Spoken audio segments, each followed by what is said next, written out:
नमस्कार मित्रांनो, मी साईनाथ भावसर पुन्हा आपल्यासाठी एक व्हिडिओ घेऊन येतो आहे। माझ्या मागच्या व्हिडिओमध्ये तुम्ही डोबेऱ्यांचा त्रिकाचा नियम शिकला आहात, न्यूलँडच्या अष्टकाचा नियम शिकला आहात। न्यूलँडच्या अष्टकामध्ये काय त्रुटी होत्या ते आपण शिकलेलो आहोत। Okay, what are the limitations of the Newlands ऑक्टोला which we have done in my last lecture, आपण सगळं शिकलो आहे।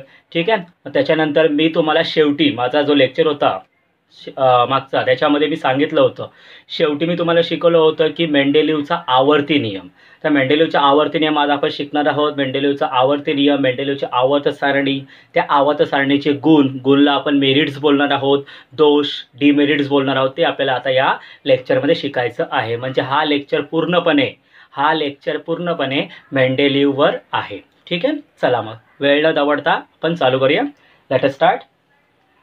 राजानो, मागच्या लेक्चरमध्ये मी तुम्हाला मेंडेलीवचा आवर्त नियम लिहून दिला होता। ठीक आहे, तर पुन्हा ते लिहून घेऊया। मेंडेलीवचा आवर्त नियम तुम्ही जर लिहिला असेल तर पुन्हा लिहू नका, फक्त तुम्ही रिपीट करा की सरांनी काय सांगितलं होतं। ठीक आहे, चला मग आपण लिहूया मेंडेलीवचा आवर्ती नियम। तुम्हाला आवर्ती या शब्दाचा अर्थ सुद्धा माहिती होता। ठीक आहे, इंग्लिशमध्ये याला काय बोलतात? मेंडेलीव्स, स्पेलिंग लक्षात ठेवा, मेंडेलीव्स periodic law.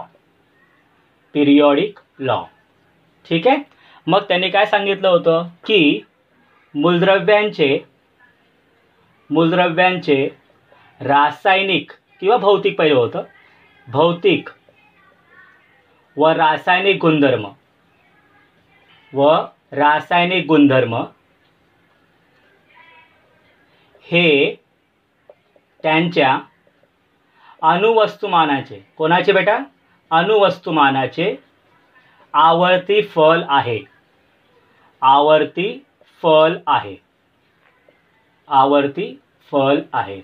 Okay, in English जर आपण लिहायला गेलो तर असं होतं, physical and chemical properties of elements are periodic function of their atomic masses,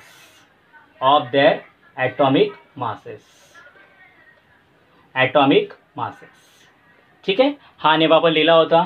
मेंडेलीवचा आवर्ती नियम काय होता? मूलद्रव्याचे भौतिक व रासायनिक गुणधर्म हे त्यांच्या अणुवस्तुमानाचे आवर्ती फल आहे। तर बाळांनो, मेंडेलीव शास्त्राचं नाव होतं आवर्ती। मी तुम्हाला सांगितलं होतं जी घटना पुन्हा पुन्हा रिपीट होते पण त्याच टायमाला रिपीट झाली पाहिजे, पुन्हा कधी नको, कधी पण रिपीट होणं चालणार नाही, त्याच टायमाला। आज समजा संध्याकाळचे 6 वाजले तर संध्याकाळचे 6 पुन्हा कधी वाजतील?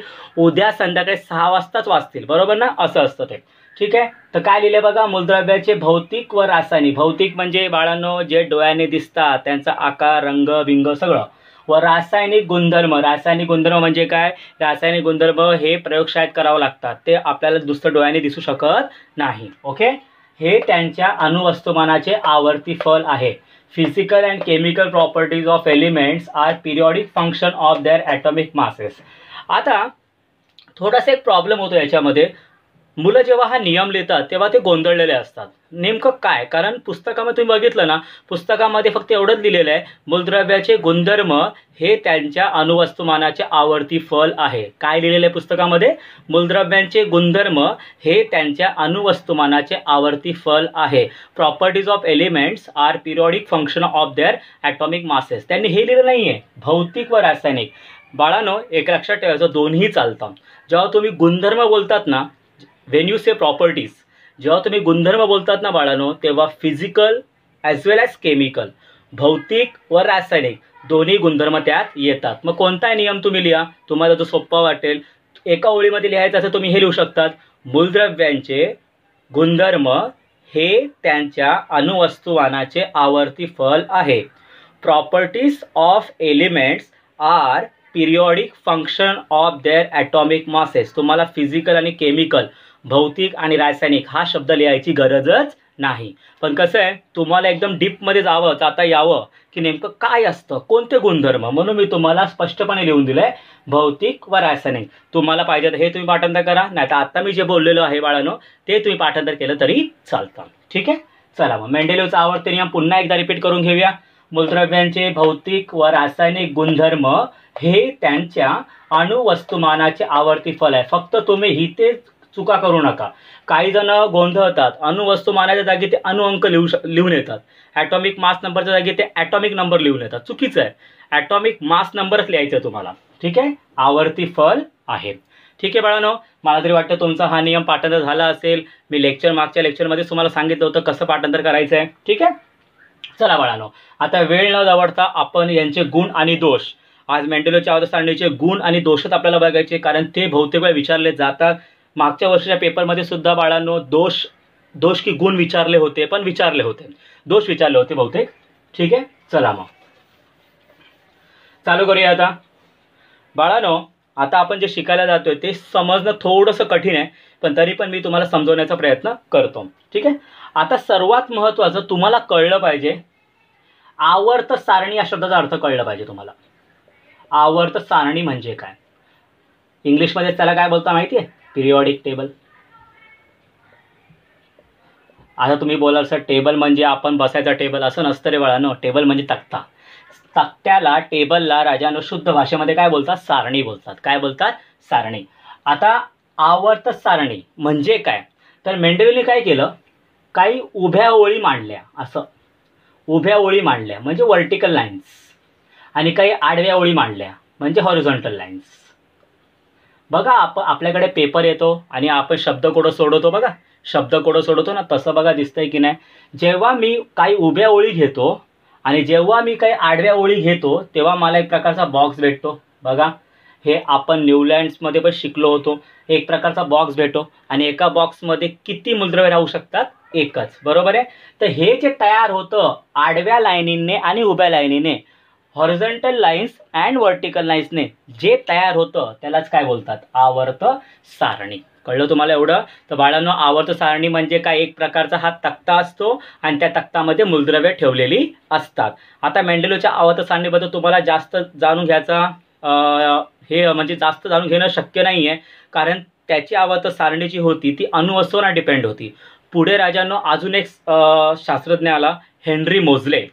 त्याने सांगितलं की अणुवस्तुमानावर नाही, अणुअंकावर आधारित आहे. म्हणून राजांनो आपण ह्या आवर्त सारणीचा विचार नाही करणार आहोत. हां, पण आपण ह्या आवर्त सारणीचे गुण आणि दोष बघणार आहोत. नेमकं काय आहे ते आपल्याला बघायचं आहे. ठीक आहे. चला मग आता बाळांनो आपण शिकूया मेंडेलिव्हच्या आवर्त सारणीचे गुण, जे सर्वात महत्त्वाचे आहेत. ठीक आहे. चलो, मेंडेलिव्हच्या आवर्त सारणीचे गुण. आणि बाळांनो, आज माझा तिसरा लेक्चर आहे आणि तिसऱ्या 2 लेक्चरमध्ये मी जे शिकवलं होतं ते पाठांतर तुम्ही केलंच असेल. ह्या लेक्चरमध्ये जे शिकवणार ते खूप खूप खूप इम्पॉर्टंट आहे बाळांनो. दरवर्षी ह्याच्यावर गाड्या जागा भरा किंवा जोड्या लावा किंवा एका वाक्यात उत्तर लिहा किंवा सहसंबंध ओळखा. ओके. त्याच्यानंतर कोणता तरी मोठा प्रश्न येऊ शकतो. ओके. आन्सर इन ब्रीफ येऊ शकतं. ओके. म्हणून हा पॉईंट जो आज शिकवणार आहे बाळांनो तो खूप खूप खूप इम्पॉर्टंट आहे, हे लक्षात ठेवा. मेंडेलिव्हच्या आवर्त सारणीचे गुण. ओके. मेंडेलिव्हच्या आवर्त सारणीचे गुण. आता बाळांनो, गुणला इंग्लिशमध्ये काय बोलतात? तर नॉर्मली गुणला बोलतात मेरिट्स. ठीक आहे. मग आपण याला लिहूया, merits of Mendeleev's periodic table. Mendeleev's periodic table. चला आता बाळांनो आपण एक एक गुण घेऊया आणि त्याच्यानंतर आपण दोष बघूया. मग आपला लेक्चर संपला, कारण आजचं लेक्चर फक्त आणि फक्त गुण आणि दोषवरच आहे. ठीक आहे. चला, तर पहिलं आपण शिकूया. पहिला जो गुण त्याचा होता तो बघा, गुणधर्माप्रमाणे आवर्त सारणीत स्थान देता यावे म्हणून काही मूलद्रव्यांचे, मी सर्व मूलद्रव्यांचे बोलत नाही, काही मूलद्रव्यांचे अणुवस्तुमान पुन्हा तपासून दुरुस्त करण्यात आले.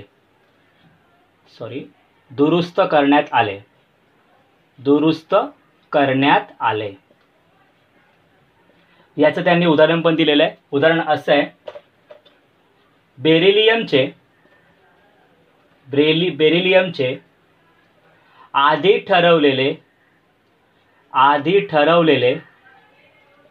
अणुवस्तुमान 14.09 बदलून 9.4 असे दुरुस्त करण्यात आले. असे दुरुस्त केले व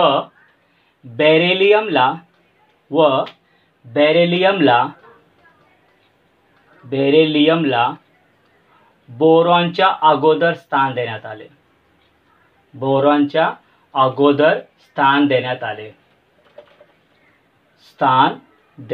आले.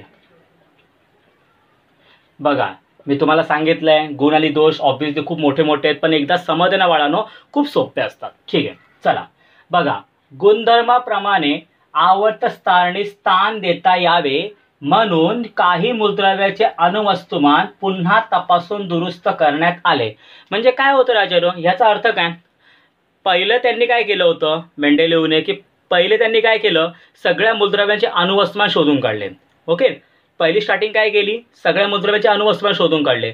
नंतर त्यांनी एक एक मूलद्रव्याला आपल्या टेबलमध्ये बसवायला सुरुवात केली आणि त्यांना आढळलं की बाबा मी कुठेतरी चुकीचं आहे. कारण का, त्यांना असं वाटत होतं की बाबा मी हे जे अणुवस्तुमान चेक केलंय ते मला पुन्हा चेक करावं लागेल. म्हणजे मी पुन्हा चेक केलं तर बघूया काय उत्तर येत आहे. मग राजानं जे ऑलरेडी त्यांनी ठरवलेलं होतं अणुवस्तुमान ते त्यांनी पुन्हा तपासलं आणि त्यांना काय आढळलं, त्यांना पहिलं जे ठरवलेलं होतं त्याच्यापेक्षा ते वेगळं आढळलं. म्हणजे बघा, आता एक उदाहरण तुम्हाला देतो. आता तुमचे शाळेमध्ये पेपर होतात, बरोबर आहे, शाळेमध्ये पेपर होतात. समजा 40 मार्काचा पेपर आहे. किती मार्काचा पेपर राजानो? 40 मार्काचा. आणि तुम्हाला 40 पैकी 30 मार्क पडले आहेत. किती मार्क आहे? 30. तुम्ही पेपर घ्यायला गेला शिक्षकांकडे तुमच्या, तुम्हाला 30 मार्क पडले आहेत आणि तुम्ही जेव्हा स्वतःहून काउंट करणार तुम्हाला आढळले अरे ही तर 34 होत आहे, मला तर शिक्षकांनी 30च दिलेली आहे. मग तुम्ही काय करणार, शिक्षकांकडे जाणार, त्यांना सांगणार मॅडम किंवा सर माझे मार्क्स टोटल 34 होत आहे. मग सर किंवा मॅडम तुम्हाला काय करतील, 34 मार्क्स देतील, बरोबर ना. म्हणजेच त्यांनी जे पहिले ठरवलेलं होतं ते चुकीचं होतं, त्याच्यानंतर त्यांनी काय ते बरोबर केलं. असंच राजांनो इथे पण झालं होतं. या मेंडेलिव्हने आधी जे ठरवलेलं होतं त्याला वाटलं की ते चुकीचं आहे, म्हणून त्यांनी पुन्हा दुरुस्त केलं आणि तेव्हा त्याला एक चांगलं अणुवस्तुमान भेटलं. बरोबर आहे, लक्षात ठेवा, हे उदाहरण लक्षात ठेवायचं आपल्याला. ठीक आहे, आता बघा एक उदाहरण बघा याच्यामधलं बेरिलियमचं. आता बेरिलियम म्हणजे काय बाळांनो, न्यूलँडच्या अष्टकाचा नियम मध्ये बघा आपण शॉर्टकट शिकलो हलिबे, त्याच्यामधला बीई. बेरिलियमचं सुरुवातीला त्याने ठरवलेलं अणुवस्तुमान किती होतं? 14.09 हे ठरवलेलं होतं, 14.09. मग याचा 14.09, याचा 15, याचा 16, याचा 17 असं करत गेला तो. त्याच्यानंतर त्याने टेबल बनवला आणि त्या टेबलमध्ये तो ठेवायला लागला ती मूलद्रव्य. पण त्याला असं आढळलं की मी जे करतोय, जे ठेवतोय टेबलमध्ये ते बरोबर नाही मॅच होत आहे. कोणाशी मॅच नाही होते? गुणधर्माशी. गुणधर्म म्हणजे काही रंग असेल, आकार असेल, त्याच्याशी मॅच होत होतं का? नाही. मग त्याला काय आढळलं, मग त्याने काय ठरवलं बेटा, त्याने ठरवलं की ते पुन्हा तपासून बघावं. मग बेरिलियमचं सुरुवातीचं किती होतं? 14.09 आणि जेव्हा त्याने पुन्हा तपासलं तेव्हा ते किती आढळलं? 9.4 आढळलं. बघा, सुरुवातीला एवढं होतं आणि त्याच्यानंतर एवढं झालं बाळांनो, किती कमी झालं बघा, बरोबर आहे. आणि त्यामुळे राजांनो बेरिलियमला बोरॉनच्या अगोदर स्थान देण्यात आलं. असं पहिले काय होतं, पहिले त्याने जी आवर्त सारणी मांडली त्याच्यामध्ये असं होतं, पहिले बोरॉन होतं नंतर बेरिलियम होतं. मेंडेलिव्हने पहिले जी आवर्त सारणी मांडली त्याच्यामध्ये नॉर्मली काय होतं, पहिले बोरॉन होतं नंतर बेरिलियम होतं. पण त्याने पुन्हा दुरुस्त केलं, मग त्याला बेरिलियमचं किती आढळलं बाळांनो? 14.09 नाही, किती आढळलं? 9.4. म्हणून ह्याला त्याने पहिलं दिलं आणि ह्याला नंतर लिहिलं, बरोबर की नाही? ठीक आहे, पुन्हा एकदा समजून सांगतो, कारण राजांनो हे समजून घेणं खूप खूप खूप खूप इझी असतं, फक्त आपल्याला ते पर्टिक्युलर उदाहरणं कळली पाहिजे. बघा मेंडेलिवने काय केलं, पहिले बेरिलियमचं अणुवस्तुमान ठरवलेलं होतं किती, 14.09 हे ठरवलं होतं. आता आपण ना दोन मूलद्रव्ये घेऊयात, एक बोरॉन आणि एक बेरिलियम. बरोबर आहे. बोरॉनचं बाळांनो समजून घ्या 10 आहे. किती आहे, 10 आहे. आणि बेरिलियमचं किती होतं पहिले, 14.09. मग आता 10 पहिले आणि 14.09 नंतरच येणार ना, कारण आपण जेव्हा आकडे काउंट करतो तेव्हा आपण लहानापासून मोठं जातो, 1 2 3 4 5 6 असं जातो ना, मोठं मोठं होत जातं ना ते. तसं हे बरोबर होतं. पण मेंडेलिवला काय आढळलं, अरे हे थोडंसं रॉंग होतंय रे. मग त्याने ना हे अणुवस्तुमान पुन्हा चेक केलं आणि त्याला काय आढळलं, हे अणुवस्तुमान 14.09 नाही, ते किती आहे, 9.4 आहे. म्हणजे त्याच्यापेक्षा कमी झालं की नाही 10 पेक्षा. मग आता मला तुम्ही सांगा, 10 जर याच्यापेक्षा मोठा असेल तर बेरिलियम कुठे आला पाहिजे, आता इथे आला पाहिजे होते की नाही. बघा, हा लहान हा मोठा, म्हणजे पहिले बेरिलियमला बोरॉनच्या नंतर स्थान दिलं होतं, पण पुन्हा तपासता तेव्हा बेरिलियम कुठे आला होता, पहिला आला होता. आणि राजानो, हाच त्याच्या आवर्त सारणीचा पहिला गुण होता. मग गुणधर्माप्रमाणे आवर्त सारणी स्थान देता यावे म्हणून काही मूलद्रव्यांचे अणुवस्तुमान पुन्हा तपासून दुरुस्त करण्यात आले. बेरिलियमचे आधी ठरवलेले किती होतं, 14.09. त्याला कुठे स्थान दिलं होतं, बोरॉनच्या नंतर, बीच्या नंतर. पण त्याला कळलं की 14.09 नाहीये, कमी आहे त्याच्यापेक्षा. मग त्याने 9.4 केलं आणि त्या बेरिलियमला पहिले आणलं आणि बोरॉनला पुढे पाठवलं असं. ओके, बेरिलियमला बोरॉनच्या अगोदर स्थान देण्यात आले. ठीक आहे बाळांनो, जर तुम्हाला हा नियम, हा जो गुण आहे तो कळला असेल तर बाळांनो हे जवळजवळ 30 सेकंद कॉपी करून घ्या. मग मी याचाच इंग्लिश व्हर्जन तुम्हाला सांगतो.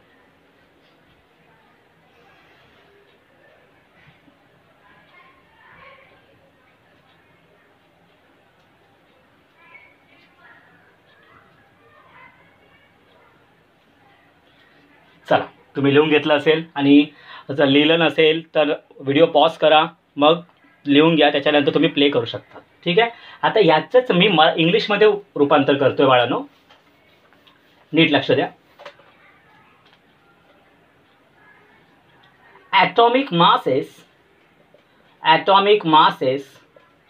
of some elements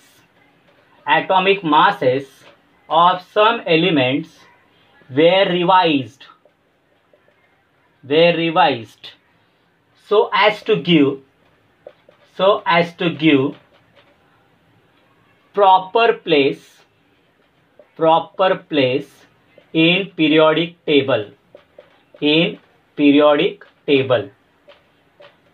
Okay, atomic masses of some elements were revised, दुरुस्त केलं, so as to give proper place in periodic table in accordance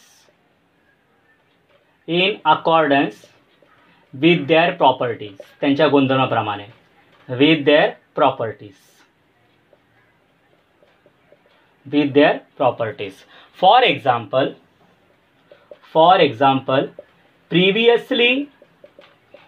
previously म्हणजे अगोदरच होतं तसं. Previously determine atomic mass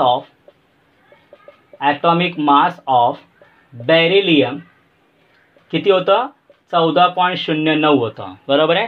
previously determine atomic mass of beryllium, that is 14.09, was revised to 9.4. revised to correct value घेऊया. revised to correct value 9.4. and beryllium was given position before the boron. बघा किती सोपं होतं. Before the boron जे मराठीमध्ये लिहिलं होतं तेच मी इंग्लिश व्हर्जनमध्ये लिहून टाकलेलं आहे तुम्हाला. ठीक आहे. atomic masses of some elements were revised so as to give proper place in periodic table in accordance with their properties. The properties physical असू दे नाही तर केमिकल असू दे. For example, previously determine atomic mass of beryllium किती होतं, 14.09 होतं राजानो, was revised to correct value 9.4 and B was given position before the boron. बरोबर तेवढं. म्हणजेच राजानो सुरुवातीला 14.09 होतं ते त्याला आढळलं चुकीचं आहे, त्याने करेक्ट केलं, त्याला किती आढळलं 9.4. मग त्याने बेरिलियमला उचललं आणि बोरॉनच्या अगोदर ठेवलं. मग तुम्हाला जर हे कळलं असेल तर बाळांनो, सेमी इंग्लिशवाले किंवा इंग्लिश मिडियमवाले बाळांनो तुम्ही हे लिहून घेऊ शकतात 30 सेकंदामध्ये. मग मी पुढे जातो.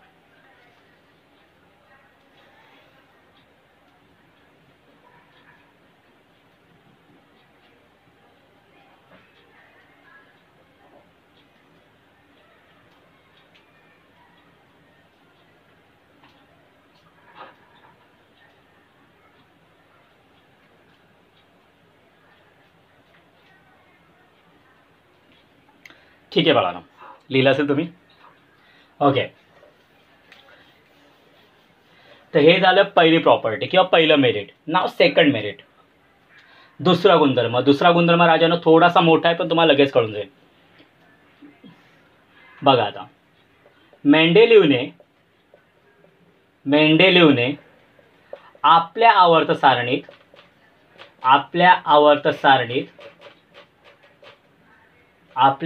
सारणीत काही जागा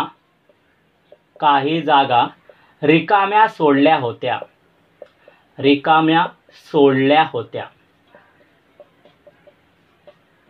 बरोबर आहे. मेंडेलिव्हने आपल्या आवर्त सारणीत काही जागा रिकाम्या सोडल्या होत्या. ठीक आहे, ते काय असं नंतर सांगतो तुम्हाला. त्या जागा त्यावेळी, कोणाच्या वेळी? मेंडेलिव्हच्या वेळी. त्यावेळी शोध न लागलेल्या मूलद्रव्यांसाठी होत्या.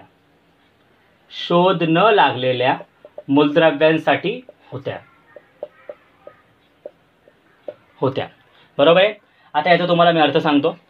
मेंडेलिव्हने आपल्या आवर्त सारणीत काही जागा रिकाम्या सोडल्या होत्या. आता आवर्त सारणी म्हणजे तुम्हाला माहिती आहे बाळांनो, काही उभ्या ओळी असतात आणि काही आडव्या ओळी असतात. झाली की नाही तुमची आवर्त सारणी. इथे त्याने समजा काहीतरी ठेवलं, आपण ए घेऊया, बी, सी. इथे त्यांनी जागा रिकामी ठेवली, इथे डी लिहिलं, इथे ई, इथे जागा त्यांनी रिकामी ठेवली, इथे एफ लिहिलं, इथे जागा रिकामी ठेवली, इथे एच लिहिलं. ओके, असं म्हणजे त्याने आपल्या आवर्त सारणीमध्ये काही जागा रिकाम्या ठेवल्या होत्या. आता त्या जागा कोणासाठी होत्या?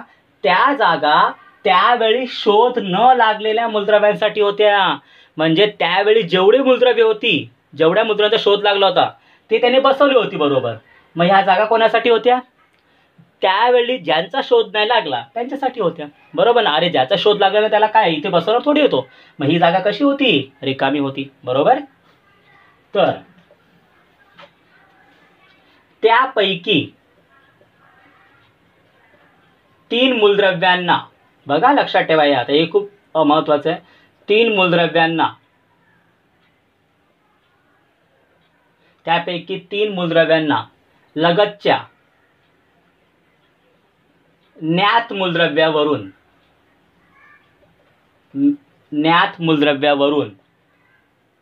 एका बोरॉन, एका ॲल्युमिनियम व एका सिलिकॉन अशी नावे दिली. बरोबर आहे. चला पुन्हा एकदा घेऊया, कारण का बाळांनो हा पॉईंट थोडा मोठा आहे, म्हणून थोडं तुकड्यांमध्ये आपण शिकूया. ठीक आहे. ह्याने काय केलं बाळांनो? याने आपल्या आवर्त सारणी, ही टेबल आहे. बरोबर आहे.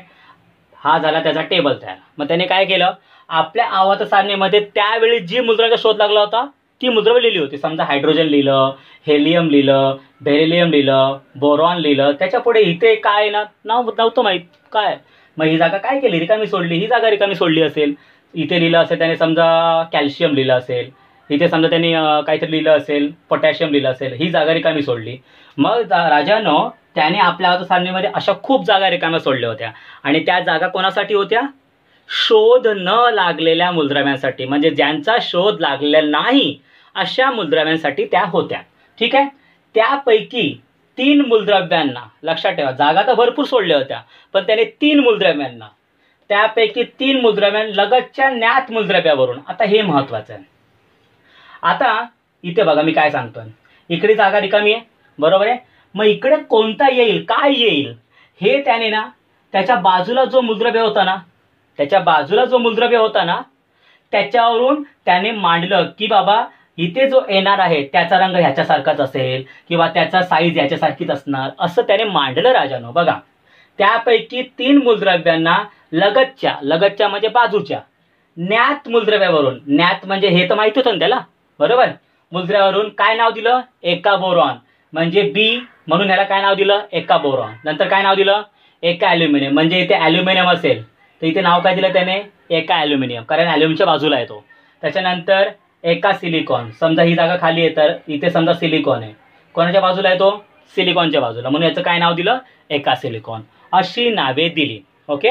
मेंडेलिव्हने काय केलं बाळांनो, एक तक्ता तयार केला होता, त्याला नाव काय दिलं होतं, पिरियॉडिक टेबल, आवर्त सारणीमध्ये. त्याच्यामध्ये त्यांनी काय केलं होतं, काही जागा रिकाम्या सोडल्या होत्या. त्या रिकाम्या जागा कोणासाठी होत्या, ज्या मूलद्रव्यांचा शोध नाही लागला त्यांसाठी होत्या.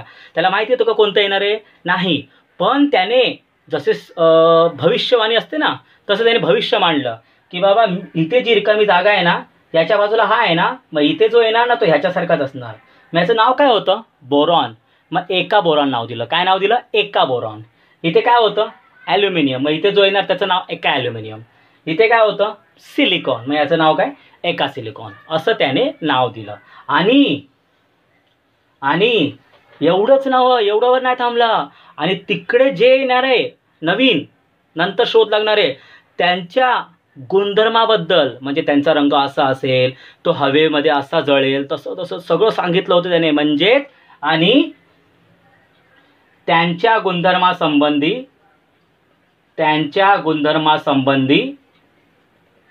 भाकीत केलं होतं. भाकीत म्हणजे भविष्यवाणी, भाकीत केले होते. पुढे त्या मूलद्रव्यांचा, बघा हे महत्त्वाची लाईन आहे, पुढे त्या मूलद्रव्यांचा शोध लागला त्या मूलद्रव्यांचा, त्यांना स्कँडियम, बघा स्कँडियम लक्षात ठेवायचं. एका बोरॉनला काय नाव दिलं गेलं, स्कँडियम. त्याच्यानंतर गॅलियम, एका ॲल्युमिनियमला काय नाव दिलं, गॅलियम. व एका सिलिकॉनला काय नाव दिलं गेलं, जर्मेनियम.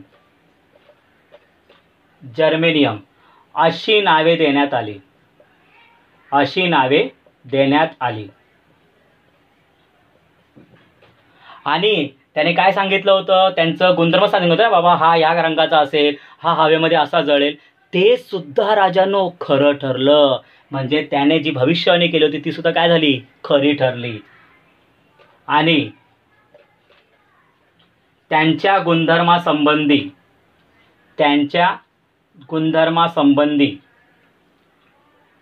मेंडेलिव्हने केलेलं भाकीत म्हणजे भविष्यवाणी खरे ठरले. बघा किती मोठा सायंटिस्ट होता, खरे ठरले. ओके बाळांनो, लक्षात ठेवायचं आहे. हा मोठा गुणधर्म आहे, पण तुम्हाला एकदा कळलं ना बाळांनो तर एकदम सोपं आहे. इंग्लिशमध्ये पण एवढंच मोठं आहे ते, पण आपण त्याला नंतर लिहूया. पहिले आपण समजून घेऊया पुन्हा एकदा घेऊया. आपण स्टोरी जसं सांगतो ना तसं ऐकायचं. राजानो एक मेंडेलिव्ह सायंटिस्ट होता. त्याने काय केलं, काही आडव्या रेषा ओढल्या, नंतर एक उभ्या रेषा ओढल्या, मग त्याला काय बोललो तो, पिरियॉडिक टेबल, आवर्त सारणी बोलला. ठीक आहे.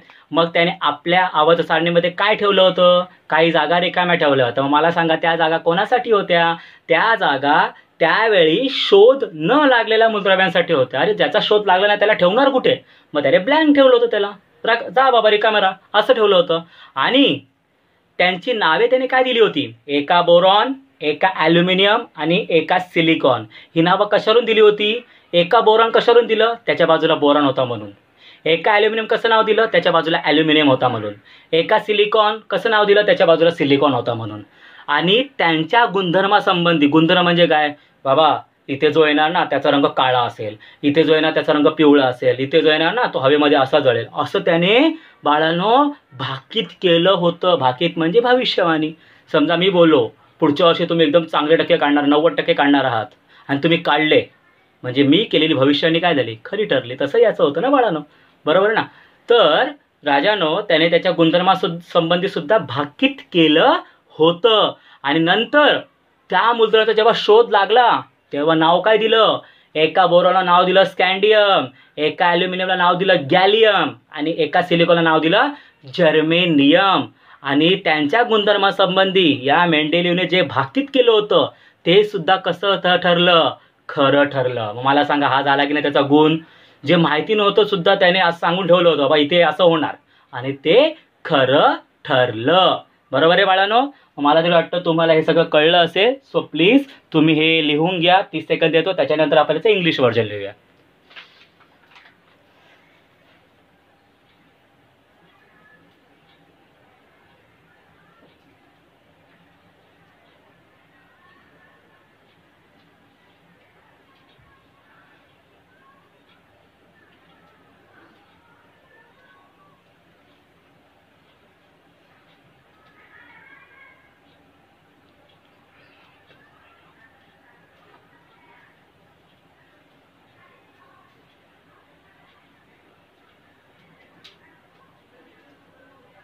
चला बाळांनो, झालं?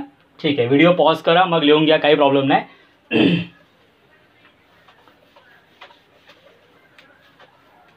चला बाळांनो, आता तिसरा सॉरी इंग्लिशमध्ये लिहायचं बाकी आहे ना आपलं अजून. तर second merit. What is the second merit? Let us see. Mendeleev kept some vacant places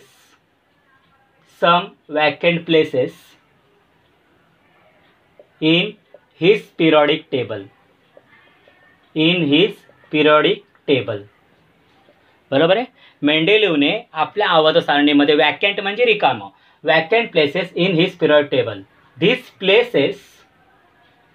places were for elements which were not discovered till then.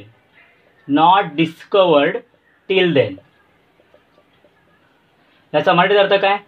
हे जागा कोणासाठी होता? त्या मुद्रा, ज्या मुद्राचा शोध नाही लागला त्यांच्यासाठी होत्या. बरोबर आहे. आणि त्यांना त्याने काय नावं दिली? एका बोरॉन, एका सिलिकॉन अँड एका ॲल्युमिनियम. ठीक आहे. Three of these elements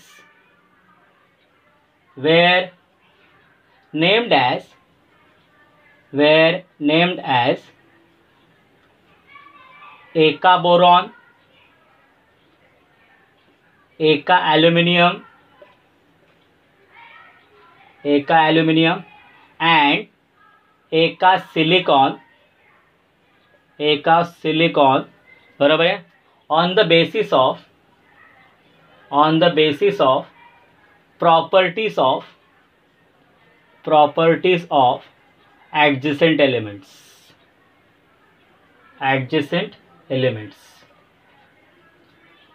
what do mean by adjacent? Adjacent म्हणजे काय? बाजूवाला.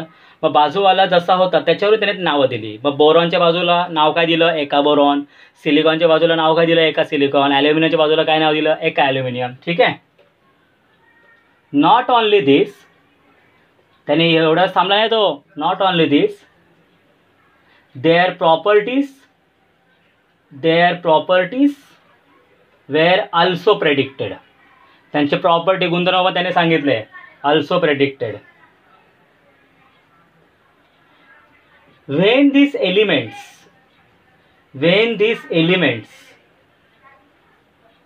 were discovered,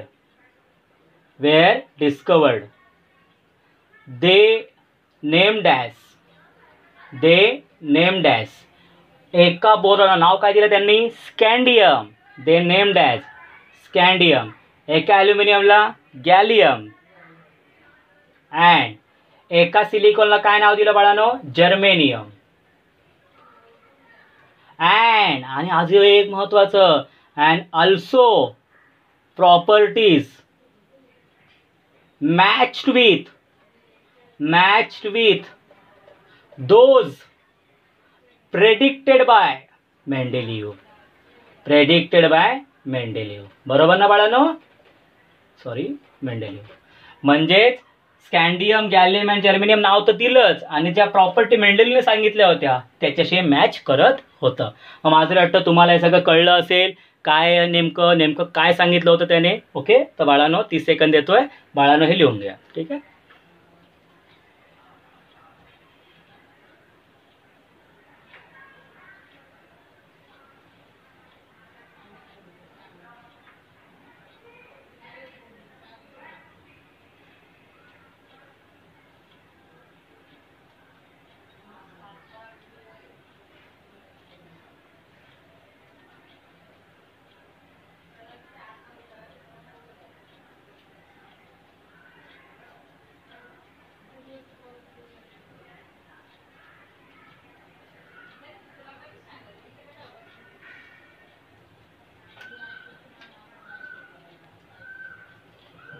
ओके बाळांनो, चला पुढचा गुण. 3 गुण आहेत, लक्षात ठेवा. आपण 3 गुण 3 दोष शिकूया. ठीक आहे. So third is very important. मराठीमध्ये लिहितो. मेंडेलिव्हच्या मूळ आवर्त सारणीत, मूळ म्हणजे काय, ओरिजिनल, मूळ आवर्त सारणीत राजवायूंना, आता हे राजवायू काय असं तुम्हाला सांगतो मी, राजवायूंना स्थान नव्हते.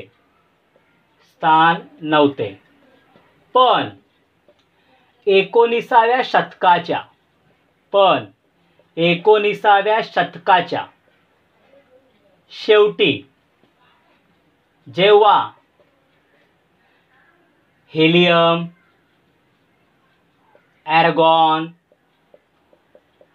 निऑन या राजवायूंचे शोध लागले,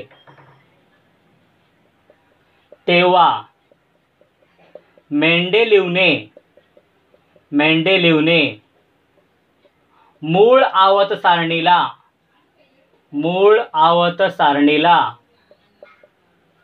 धक्का न लावता शून्य गण निर्माण केला. कोणता गण निर्माण केला? शून्य गण निर्माण केला व सर्व राजवायू त्यात बसवले. ठीक आहे, एकदम सोपं आहे. आता बघूया नेमका याचा अर्थ काय. बाळांनो, मेंडेलिव्हची जी ओरिजिनल होती ना, मूळ म्हणजे काय बाळांनो, ओरिजिनल, आणि डुप्लिकेट म्हणजे काय, झेरॉक्स. मला तुम्ही झेरॉक्स काढून द्या, पण ओरिजिनल आपल्याकडे पाहिजे असतं की नाही, तसं. तर राजांनो, ही समजा मेंडेलिव्हची ओरिजिनल आहे. वेट,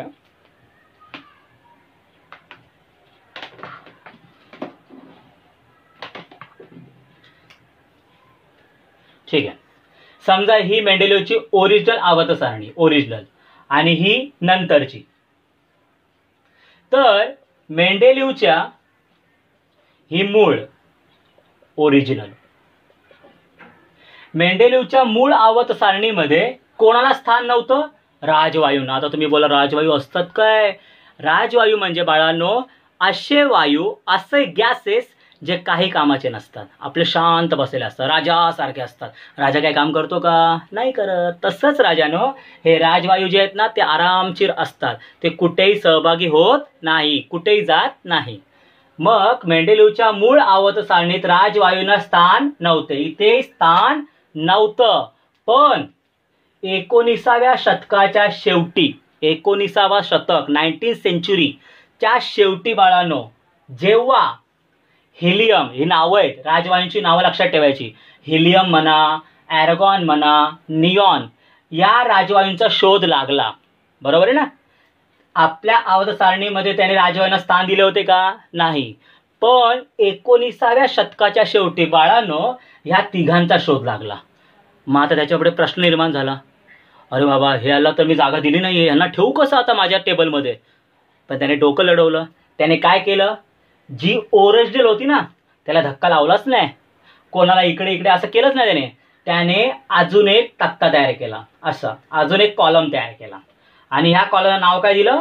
0. काय नाव दिलं? 0. बघा, मग या राजवायूंचे शोध लागले तेव्हा मेंडेलिव्हने मूळ आवर्त सारणीत धक्का न लावता, म्हणजे कोणत्या एलिमेंटला जागेवरून हलवलं नाही त्याने, तसंच ठेवलं, आणि बाजूलाच एक मस्त कॉलम काढला त्याने, मस्त टेबल काढून दिला, आणि त्याला काय नाव दिलं बाळांनो? झिरो. काय नाव दिलं? झिरो. त्याला नाव दिलं झिरो. झिरोला आपण काय बोलतो? शून्य. शून्य गण निर्माण केला. गण म्हणजे काय बाळांनो? हे बॉक्स, हा वाला असा चौकट निर्माण केला व सर्व राजवायू म्हणजे हेलियम म्हणा, निऑन म्हणा, ॲर्गॉन म्हणा, हे सगळे इथे ठेवले. मग मला तुम्ही सांगा, यांना धक्का लागला का? नाही लागला. आणि जे नवीन तयार झाले होते ते सुद्धा बसले की नाही टेबलमध्ये? बघा किती डोकेबाज माणूस होता हा. बरोबर ना बाळांनो? बरोबर. मग मेंडेलिव्हच्या मूळ आवर्त सारणीमध्ये कोणाला स्थान नव्हतं? राजवायूंना. राजवायू म्हणजे काय? नोबल गॅस बोलतात इंग्लिशमध्ये. मी आता इंग्लिश पण लिहिणार त्याच्यामध्ये. राजवायू म्हणजे असे जे आरामशीर असतात, त्यांना काही कामच नसतं. त्यांचा शोध कधी लागला? 19व्या शतकाच्या शेवटी. म्हणजे 20वं शतक चालू होणार होतं. 19व्या शतकाच्या शेवटी बरोबर राजवायूंचा शोध लागला. राजवायूंचा शोध लागला. मग मेंडेलिव्ह हादरला. मेंडेलिव्हला वाटलं आता ह्यांना कुठे ठेवायचं. मग त्याने आयडिया काढली. त्याने काय केलं? आपली आवर्त सारणीची होती त्याला धक्का नाही लावला. बाबा तू इकडे ये, तू इकडे जा, असं नाही केलं. त्याने त्याच्याच बाजूला जे टेबल होता त्याच्याच बाजूला एक ग्रुप अजून तयार केला. एक चौकट, एक कॉलम अजून तयार केला. आणि त्याला काय नाव दिलं बाळांनो? झिरो. काय नाव दिलं? झिरो. का नाव झिरो दिलं असेल मला सांगा? शून्य का? त्याने शून्य का नाव दिलं असेल? अरे बाळांनो, शून्य का नाव दिलंय? कारण हे कसे आहेत? राजवायू आहेत की नाही? राजवायू म्हणजे राजासारखे काम, म्हणजे राजासारखे बसणार. मग ते काही काम करणार आहे का? जो काम करत नाही त्याला आपण काय बोलतो? शून्यच ना. शून्याचं काही काम असतं का? नसतं. म्हणून त्याने त्याला काय नाव दिलं गेलं? शून्य गण निर्माण केला व सर्व राजवायू त्यात बसवले. मग हे सगळे जण ह्याच्यात आली. मला सांगा, यांना धक्का लागला का रे बाळांनो? नाही लागला. बघा किती डोकेबाज माणूस होता तो. ठीक आहे, कळलं तुम्हाला एवढं? चला आता आपण याचं इंग्लिश व्हर्जन लिहून घेऊया.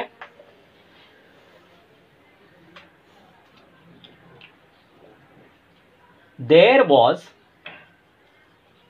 no place for noble gases in Mendeleev's original periodic table. Original periodic table. Okay, तेच इंग्लिशमध्ये लिहिलेलं आहे. Original periodic table. But when noble elements किंवा नोबल गॅसेस लिहूया. नोबल गॅसेस लाईक कोणकोणते? Helium, argon, neon were discovered at the end of 19th century. 19th century. Okay. Mendeleev created zero group and all noble gases were placed successfully.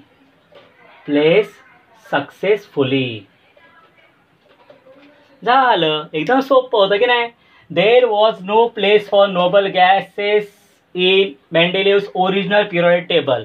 But when noble gas like helium, argon, neon were discovered at the end of 19th century, Mendeleev created zero group and all noble gases were placed successfully. झालं.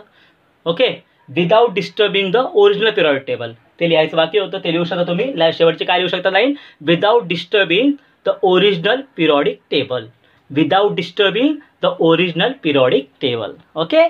तर बाळांनो, माझं वाटतं तुम्हाला पहिले ते जे 3 आहे, पहिले 1, 2, 3 हे सगळं कळलं असेल. व्हिडिओ पुन्हा बघा, पॉज करा, पुन्हा रिवाइंड करा, पुन्हा प्ले करा. बाळांनो, तुम्हाला हे तिघं समजून जातील. ओके. चला मग हे सगळं लिहून घ्या 30 सेकंदामध्ये. मग आपण पुढे जाऊया.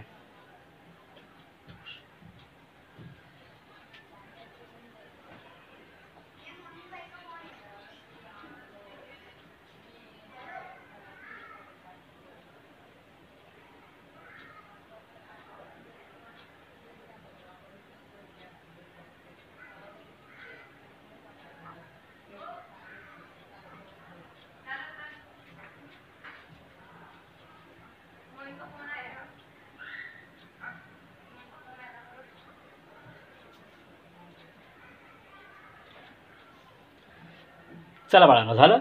ठीक आहे. नेक्स्ट, आता मेंडेलिव्हच्या आवर्त सारणीचे गुण तर आपण बघितले. आता मेंडेलिव्हच्या आवर्त सारणीचे आपण दोष बघूया. ओके, कारण मी तुम्हाला सांगितलेलं हा लेक्चर पूर्णपणे मेंडेलिव्हवरच आहे आणि ह्या धड्यामध्ये हाच एक शास्त्र जो तुम्हाला जास्त त्रास देणार आहे.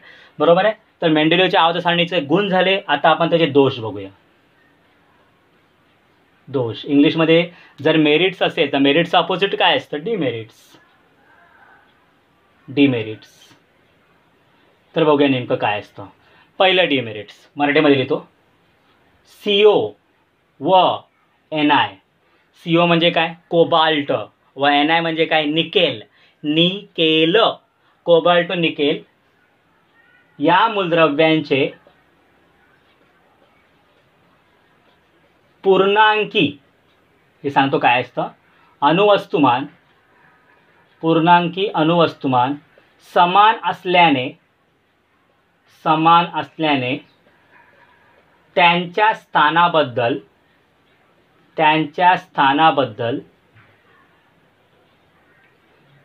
स्थानाबद्दल मेंडेलिव्हच्या आवर्त सारणीत संदिग्धता होती.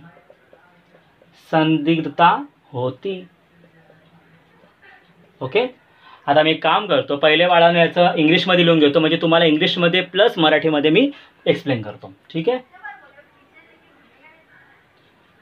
दी व्होल नंबर ॲटॉमिक मास तेच लिहूया, of CO and NI are same, hence there was ambiguity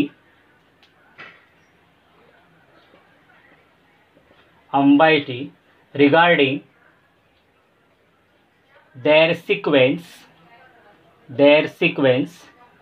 in periodic table. बघा त्याचा अर्थ काय बाळांनो, सर्वात महत्त्वाचा आहे. कोबाल्ट व निकेल या मूलद्रव्यांचे पूर्णांकी अणुवस्तुमान समान असल्याने, आता याचा अर्थ काय? पूर्णांकी अणुवस्तुमान इंग्लिशमध्ये काय बघा? The whole number atomic mass. आता याचा अर्थ काय मी तुम्हाला सांगतो बाळांनो. आता समजा एक गोष्ट आपल्या दैनंदिन जीवनातली आहे, तुम्हाला कळते सुद्धा ही गोष्ट. समजा तुम्हाला 9वीच्या परीक्षेमध्ये 9th स्टँडर्डमध्ये तुम्हाला 70.80% पडले, 70.80% पडले. दुसऱ्याला सांगताना किती सांगणार तुम्ही? 70 सांगणार का? नाही. तुम्ही काय सांगणार? मला 71% पडले. बरोबर ना? एवढंच बोला ना तुम्ही. 0.80 म्हणजे 1 मानूनच घेतात. म्हणजे 70.80 हे न बोलता तुम्ही काय बोलणार? 71%. ह्यालाच आपण बोलतो पूर्णांकी. म्हणजेच बाळांनो पॉईंट नसला पाहिजे. काय नसला पाहिजे?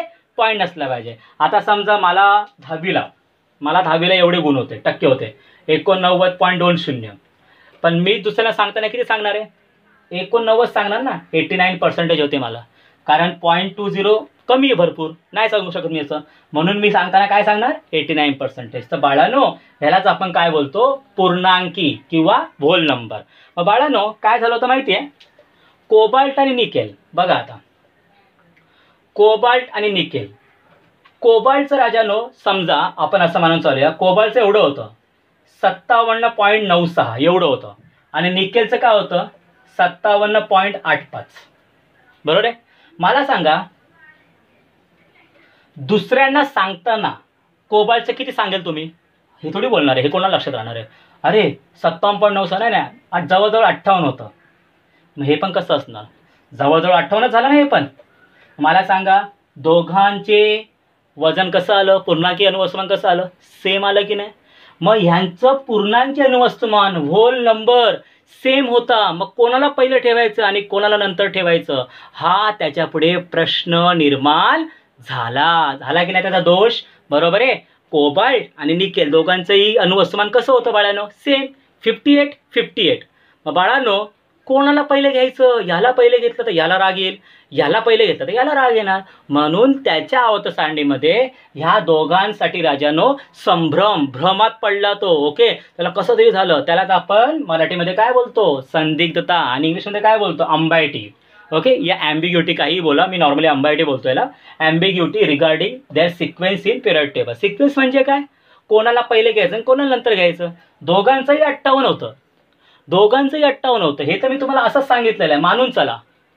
दोघांचंही 58 होतं, मग घ्यायचं कोणाला पहिले, हे त्याच्यापुढे प्रश्न निर्माण झाला. ठीक आहे बाळांनो, मला तर तुम्हाला कळलं असेल. ओके, कॉपी डाऊन करा 30 सेकंदामध्ये, मग आपण पुढे जाऊया.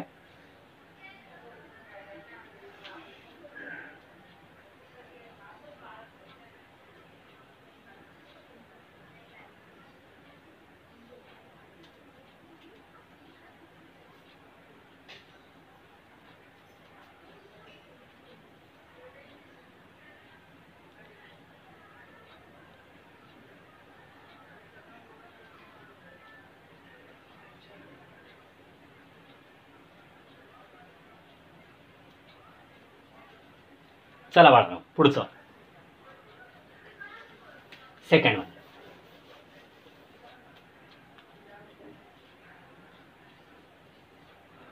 मेंडेलिव्हने आवर्त सारणी मांडल्यानंतर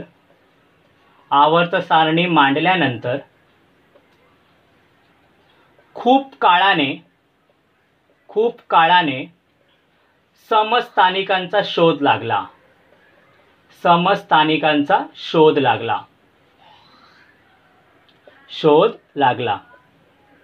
बरोबर आहे. समस्थानिकांचे रासायनिक गुणधर्म समान,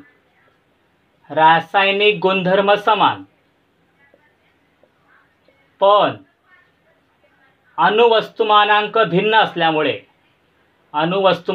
असल्याने त्यांच्या स्थानाबद्दल मेंडेलिव्हच्या आवर्त सारणीत आव्हान निर्माण झाले.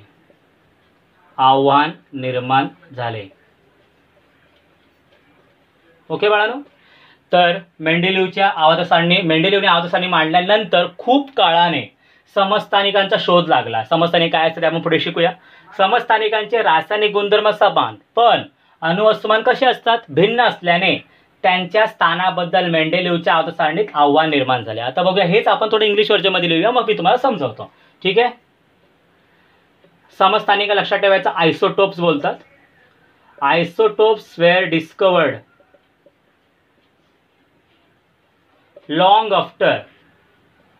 long after Mendeleev put forth periodic table. Since isotopes have similar chemical properties,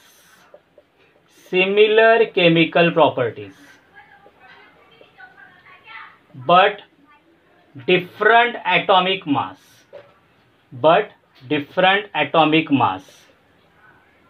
hence challenge was posed about their position in Mendeleev periodic table. मी शॉर्टकटमध्ये एमपीटी लिहितो आता जागा नसल्यामुळे. ठीक आहे, चला बघा काय झालं. मेंडेलिव्हने आवर्त सारणी मांडल्यानंतर खूप काळाने समस्थानिकांचा शोध लावला. मेंडेलिव्हने आवर्त सारणी मांडली, बरोबर, त्याने टेबल दिला, तो एकदम मस्त निश्चिंत झाला आता. आणि खूप काळाने, खूप वेळानंतर, खूप वर्षानंतर बाळांनो कोणाचा शोध लागला, समस्थानिकांचा शोध लागला. आता हे काय असतं आपण पुढच्या लेक्चर्समध्ये बघणार आहोत, इथे सांगून तो फायदाच नाही आहे. कोणाचा शोध लागला, समस्थानिके. तर समस्थानिकेला इंग्लिशमध्ये काय बोलतात, आयसोटोप्स. What, isotopes. मेन काय असतं, हे मेन म्हणजे काय असतं तुम्हाला कळलं पाहिजे.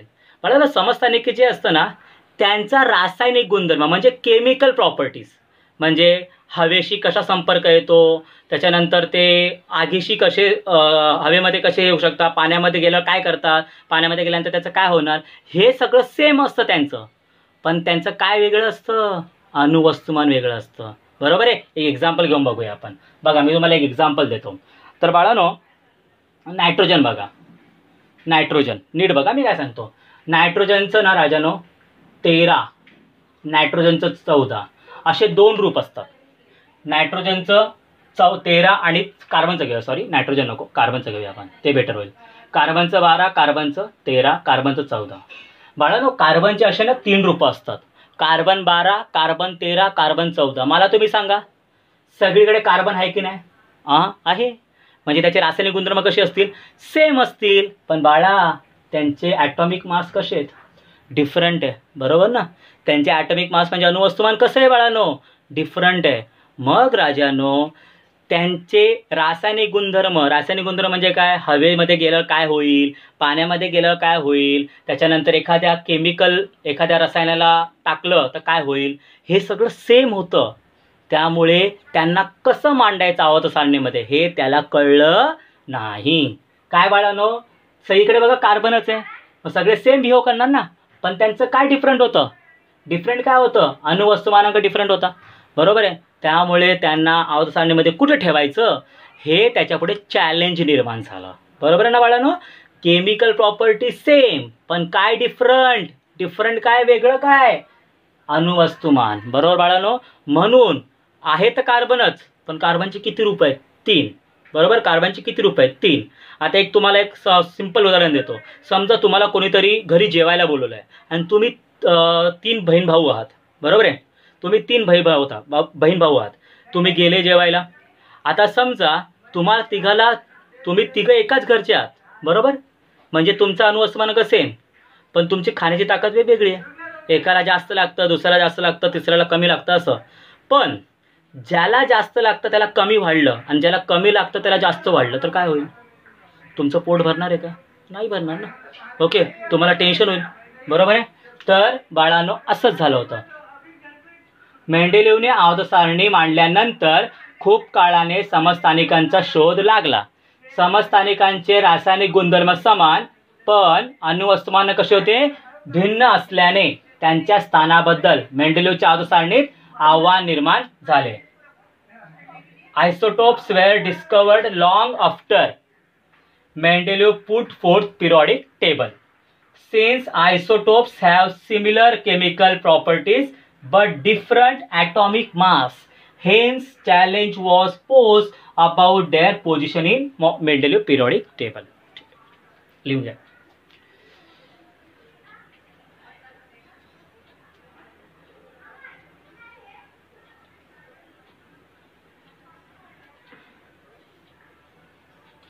चला बाळांनो, व्हिडिओ पॉज करा तुम्ही आणि तुम्ही लिहू शकता, काय प्रॉब्लेम नाही. तिसरं आणि शेवटचं, ह्याच्यामध्ये 4 आहे पण आपण 3 शिकूया, कारण तो 4था आहे त्याचं काही जास्त महत्त्व नाही आहे, तरी पण बघू आपण. तिसरं मेन आहे राजानो. बघा,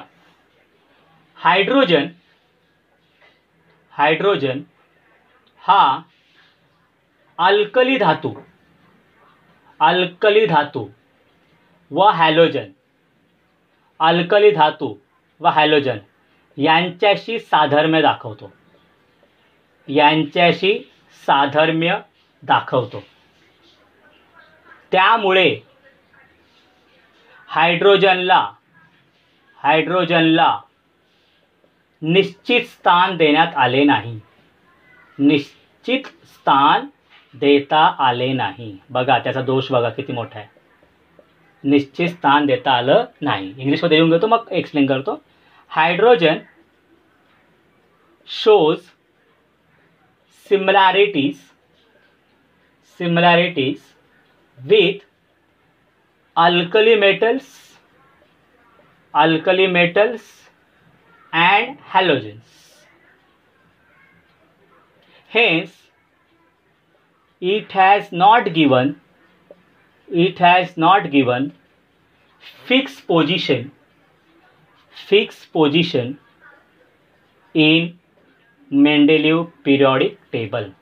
आता मला तुम्ही सांगा, याचं एकदम सोपं उदाहरण तुम्हाला मी सांगतो. तुमची मैत्री, समजा ए नावाचा मित्र आहे, ए नावाचा मुलगा आहे, सॉरी मित्र नाही आहे, ए नावाचा मुलगा आहे, त्याचा बी आणि सी हे दोघे मित्र आहे.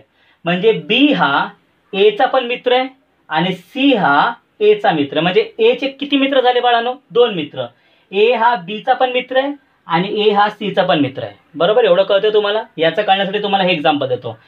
एक मुलगा आहे, त्याचं नाव आहे ए, त्याचे 2 मित्र आहे, एकाचं नाव आहे बी, एकाचं नाव आहे सी आणि दोघेही त्याचे बेस्ट फ्रेंड आहेत. आता या दोघांमध्ये भांडणं आहे. समजा बी आणि सी मध्ये भांडणं आहेत. बी आणि सी मध्ये काय भांडणं, ते बोलत नाही एकमेकांशी. मग आता काय होईल, समजा बीचा बर्थडे एका दिवशी आला आणि सीचा बर्थडे पण त्याच दिवशी आला. बीचा बर्थडे एका दिवशी आला आणि सीचा पण बर्थडे त्याच दिवशी आला. ह्या दोघांनी फोन करून यायला सांगितलं तू पार्टीला यायचं आमच्या, आणि दोघांनी पार्टी ठेवली 7 वाजता. दोघांनी पार्टी ठेवली 7 वाजता संध्याकाळची. मला सांगा, हा कोणाच्या पार्टीला जाईल? हा कोणाच्या पार्टीला जाईल? याचा पण बेस्ट फ्रेंड आहे, याचा पण बेस्ट फ्रेंड आहे, पण ह्या दोघांची काय दुश्मनी आहे ना बाई. मग जर हा ह्याच्या पार्टीला गेला तर सरळ आहे, ह्याला राग येणार, कारण कुठून ना कुठून कळेल ना. आणि हा याच्या पार्टीला गेला तर ह्याला राग येणार. म्हणजेच हा ह्याचा पण नाही राहिला आणि ह्याचा पण नाही राहिला. मग तो काय करेल, काहीतरी बहाणं सांगेल आणि काय होईल, घरीच थांबेल. असंच राजानो हायड्रोजनचं असतं. असंच कोणाचं असतं? हायड्रोजनचं असतं. कसं? हायड्रोजन हा जे अल्कली धातू, अल्कली धातू आपण पुढे बघणार आहोत काय असतात, अल्कली मेटल्स. आणि हॅलोजन हे पण आपण पुढे बघणार आहोत. नाव काय पडतं याला? हॅलोजन. हायड्रोजन हे अल्कली धातू आणि हॅलोजन दोघांचाही मित्र आहे. म्हणून हायड्रोजनला याच्यासोबत ठेवायचं की हायड्रोजनला याच्यासोबत ठेवायचं, हा त्याच्या पुढे प्रश्न निर्माण झाला. आणि त्यामुळे हायड्रोजनला बाळांनो कुठे स्थान दिलं नाही. हायड्रोजन बाहेरच आहे. तुम्ही तर आवर्त सारणी बघितली ना राजानो, हायड्रोजन बाहेरच आहे, तो आतमध्ये नाही आहे. लक्षात ठेवायचं. आवर्त सारणीत नाही बसवत, त्याला बाहेरच ठेवलेलं आहे. ते तुम्हाला नंतर पुढच्या लेक्चरमध्ये सांगेल. बघा, हायड्रोजन ह्याचा पण चांगला मित्र आहे, हायड्रोजन ह्याचा पण चांगला मित्र आहे. मग हायड्रोजन ह्याच्यासोबत ठेवायचा की ह्याच्यासोबत ठेवायचा, हे त्याला प्रश्न पडला. आणि म्हणून हायड्रोजनला निश्चित स्थान देता आलं नाही. तर बाळांनो, जी एक्झाम्पल मी दिलेली आहे ती एक्झाम्पल एकदम मस्त डोक्यात बसवा आणि त्यानुसार तुम्ही पाठांतर करा. ठीक आहे. आता बाळांनो, आपण 3 गुण बघितले आणि 3 दोष, ॲक्च्युली 4 दोष आहे, पण 4था दोष काय एवढा जास्त इम्पॉर्टंट नाही आहे, त्यामुळे तुम्ही घेत नाही आहे. तर बाळांनो, दोषमध्ये 3 दोष लिहिले आणि त्याच्यामध्ये 3 गुण लिहिले. टोटल 6 पॉईंट तुमचे आता पाठांतर व्हायलाच पाहिजे. बरोबर आहे? मग माझा होमवर्क तुमच्यासाठी असेल, तुम्ही सर्वांनी, मी आता पुढचा लेक्चर जेव्हा बनवेल, तुम्ही सर्वांनी, मी खास करून सम्राट अकॅडमीच्या विद्यार्थ्यांना बोलतोय, जे माझे लेक्चर ऐकतायत ऑब्व्हियसली त्यांच्यासाठी सुद्धा आहे. तुम्ही सर्वांनी हे पाठांतर करून ठेवायचं आहे. ठीक आहे? हे पाठांतर करून ठेवायचं आहे. मी 1 दिवस ऑनलाईन लेक्चर घेणार आहे. 1 दिवस ऑनलाईन लेक्चर घेत तुम्हाला ती सांगेल मी कधी घेणार ते. ठीक आहे? पुढच्या लेक्चरमध्ये याच्यापासून मी स्टार्ट करणार. बरोबर आहे? तुम्हाला मी 5 मिनटं देणार, मी 5 मिनटं थांबणार आणि मी लिहून काढणार आणि तुम्ही स्वतःहून आठवायचं की सर बरोबर लिहितायत का किंवा मी बरोबर पाठांतर केलं आहे का. अशाने काय होईल, तुम्ही अभ्यास पण कराल आणि तुम्हाला लक्षात पण चांगल्या पद्धतीनं राहील. बरोबर आहे बाळांनो? चला, मग आज काय शिकलो आपण? आज शिकलो मेंडेलिव्हचा आवर्त नियम, मेंडेलिव्हच्या आवर्त सारणी काय असते, मेंडेलिव्हच्या आवर्त सारणीचे गुण शिकलो, मेंडेलिव्हच्या आवर्त सारणीचे दोष शिकलो, प्रत्येकाचे 3-3 पॉईंट शिकलो. तुम्ही एकाच झटक्यामध्ये समजणारे हे पॉईंट नाही आहे बाळांनो, मी तर तुम्हाला सांगतो. तुम्ही हा व्हिडिओ 2 ते 3 वेळा रिपीट करून बघा. ओके? पिक्चर बघतात त्यापेक्षा हे बघायचं. बरोबर ना? हा व्हिडिओ तुम्ही रिवाइंड करून बघा आणि नक्कीच नक्कीच नक्कीच तुम्हाला हे पाठांतर होणारच आहे. ओके बाळांनो, आजचं लेक्चर आपण संपवतोय. धन्यवाद.